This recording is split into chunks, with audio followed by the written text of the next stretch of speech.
السلام عليكم يا البنات، مرحبا بكم في قناتي روتينات أم نوفل. اللي أول مرة تشوف القناة نقولها مرحبا بك معايا. ديري أبوني وديري لايك وفعلي الجرس هكا باه يوصلك جديد، باه يوصلك وصفاتي لبنان. لي زاستيس يوصلك كامل يعني، باش نحط الروتينات راني يعني نحط وصفات، نحط روتينات، نشارك كلش مشتريات، كل شي. قناتي متنوعة. نتمنى اي واحدة راهي قاعدة تشوف فيا تدعمني، دير ابوني، دير لايك وتفعل الجرس. هاد الوصفة تاع اليوم وصفة صيفية وسهلة كيما راكم تشوفوا، ما فيها والو. شوفوا معايا المقادير وجربوها يا البنات، راح تعجبكم بزاف بزاف بزاف، لانه هاد الوصفة هايلة وتمتم توجد يعني سهلة ماهلة. حطيت طرف تاع اللحم، شوية تاع اللحم، وحطيت الزيت، حبة تاع طماطم، حبة تاع بصل، شوية تاع الثوم والمعدنوس. بالنسبة للتقطاع هنا قطعتهم بيدي برك يا البنات بالموس وخلاه، يعني قطعوهم رقيق وتحطوهم وخلاه. الثوم ربيته والبصلة والطماطم قصيتهم، وحطيت شوية تاع معدنوس، شوية تاع ملح. بالنسبة ليزيبيس حطيت راس الحانوت وفلفل الأحمر يكون حار، وشوية تاع فلفل أسود. وهذا مكان نحطوها تتقلى هكا فوق النار، نقلوها غير شوية، ونضيفوا لها طماطم تاع الباطة كيما راكم تشوفوا. حطيت حوالي مغرفة كبيرة تكون معمرة مليح كيما هكا، وتخليوها حتى هي تتقلى مليح باه تنحلها هذيك الاسيديتي تاعها وكل شيء. بعد ما تتقلى لي هذه الخضر مع بعضها رايحه نضيف عليها شويه تاع الماء، يعني باه نمرقها يا البنات. نتمنى راكم تفهموا فيا. نبقى من جهه خلاف ونروح نجيب الجريبات. هذا هو المكون الاساسي. الجريبات اللي هنا يا البنات نحكم نغسلها مليح، نحيلها يعني الروس تاعها هذوك منه ومنه، ونحتفظ بها نغسلها مليح مليح. انا استعملت 3 حبات، نقطعها هكا رقيق كيما قاعده نوري لكم يعني. تكون رقيقه شويه، ماشي رقيقه خلاه يعني، ما هي رقيقه ما هي خشينه، تكون مليحه وخلاه هكذا باكي. نقليها يعني تطيب لي مليح.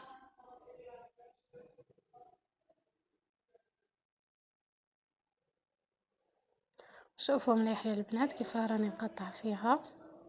نتمنى هاد الوصفة تعجبكم اليوم. وصفة كيما قلت لكم وصفة صيفية وبزاف سهلة وتجيب بنينة بنتها. يعني انا في الاول كيما شفت الوصفة هذه قلت لا ما تجيش مليحة هذه الوصفة، ومن بعد كي سيتها عجبتني بزاف بزاف يعني، وليت ما نستغناش عليها.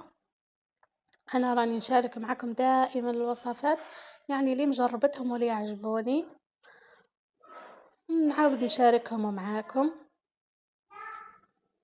هذه الوصفة تليق غير في الصيف يا البنات، راح تعجبكم بزاف. نتمنى تجربوها وتخليوا لي آرائكم في التعليقات.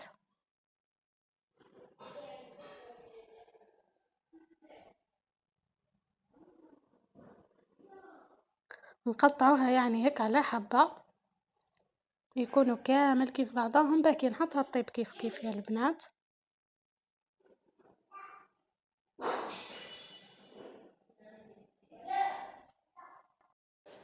مام إلا ما تحبوش يعني جريبات وكل شيء، هاد الوصفة راح تعجبكم بزاف، لأنه يعني ما تجيش فيها هذيك الطعم تاع الجريبات.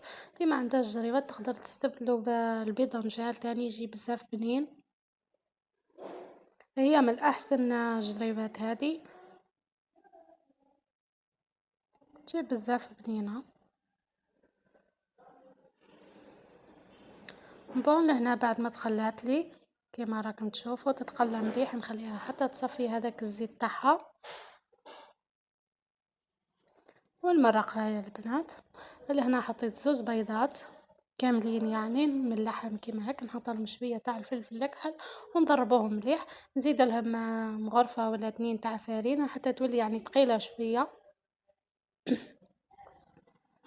اللي هنا إذا البيضات تاعك شوية كبار هنا راهم صغار تاعي، ضيفي زوز مغارف حتى 3 هكيكة، المهم تكون القوام متاعها شوية ثقيل، كي يجي هكا كريمي، نشوفو مليح هنا القوام، وراح نخدمو بيه كيما هكا، وكل من يعني هو معروف البيض كل ما يقعد شوية يخيطلك روحو، هو كي يطلق روحو زيديلو شوية فرينة وكملي يعني الجريبة تاعك هادي، اقليها، نحطو مقلة تاع زيت تسخن في جهة،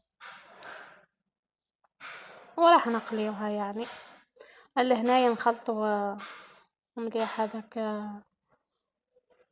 البرمة تاعنا هنا راني مرقتها ونخلطها مليح ونخليها يعني حتى تطيب وتنشف شوية، لأنه لاصوص لهنا نحتاجوه ناشف، شوفولي كيفاه الطريقة، تحطي الحبات تغمسيهم كامل كيما هكا تخليهم يعني يتشربوا مليح هذاك البيض وتحطي ديرك تقليب الحبة بالحبة كيما راكم تشوفوا، راهو سخن الزيت هنا تاعي،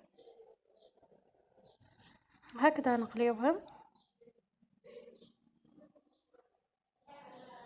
حتى يتحمروا مليح وتطيب هذيك الجريبات تكون لازم تكون طايبة،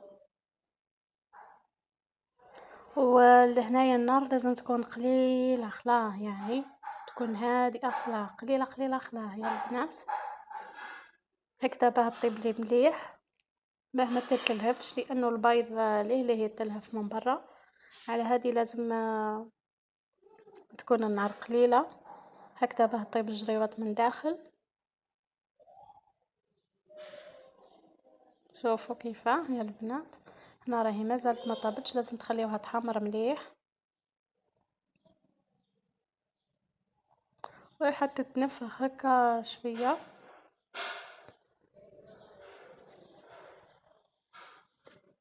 السر تاع هاد الوصفة في القليان هنا لازم يعني تتقلى مليح، حاولوا تثقبوها هكا بالفرشيطة شوية باه يدخلها زيت وتطيب مليح، لأنه لازم تكون طايبة، راني نعاود لكم هكا باه تفهموني باه تتحصلوا يعني لا نفس النتيجة نحب نشرح لكم يبقى يعني نبقى نكرر باه يعني نتوما تفهموا مليح، بعد ما تتقلالي نحيها ونقلي كامل الكمية هذيك اللي درتها وراح نرميها في اللاصوص، شوفوا مليح كيفاه هذيك الفارينة والبيض راح تعطيها بنة،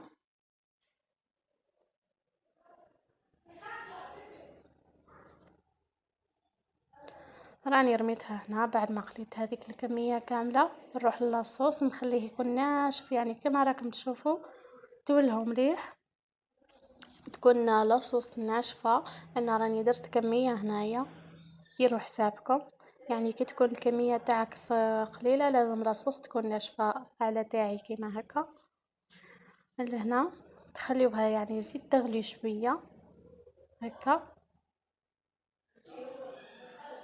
حتى تطلق يعني البنة هذيك تاعها، وراح تكون واجدة معكم في صحن التقديم ان شاء الله راح تشوفوها معايا، شوفوا معايا لهنايا يعني كيفاه يعني النتيجة يعني كيفاه تخلي لاصوص تاعها، تخلي غير شوية تكون ناشفة هكا، هكذا يعني باه تتغمس تجي مشربة يعني تقدري تغمسي فيها، شوفوا لي مليح بعد ما طابت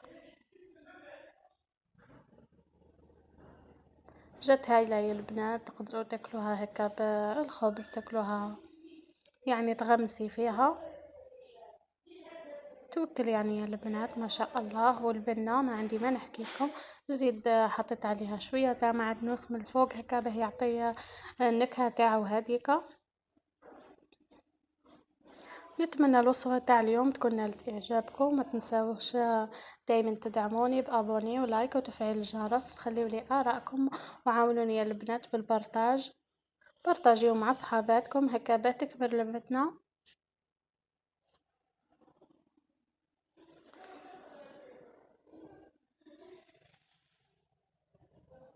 نخليكم تشوفوا يعني مليح، شوفوا لي هنايا كيفاه تكون هذيك الجريبة طابت وتجي طرية يعني ومشربة ما شاء الله، ما هذيك لاصوص تكون ناشفة